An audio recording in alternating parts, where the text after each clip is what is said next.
I'm TJ here with CAM Superline. Today we want to introduce you to our new heavy duty deckover. We felt this model was needed to fit the gap between our standard duty line that maxes out at 17.6 1,000-pound GVWR and our heavy duty BEAST line, which starts at 26,450 GVWR.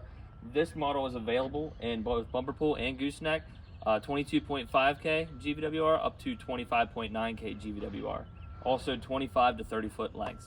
The model we have with us today is shown in our gooseneck version. This is 12-inch heavy-duty I-beam gooseneck.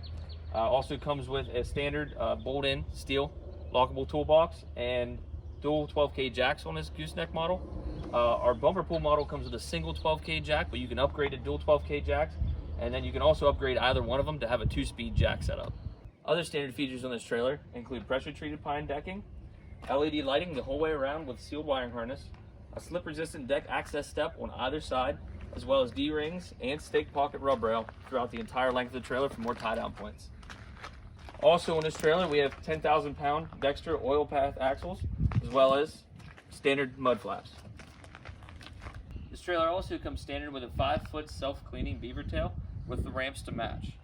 The ramps are also spring-assisted and are very easy to flip. Also similar to our BEAST, you have heavy-duty 3/16 diamond plate fenders above the wheels, as well as tandem axles with dual wheels on those.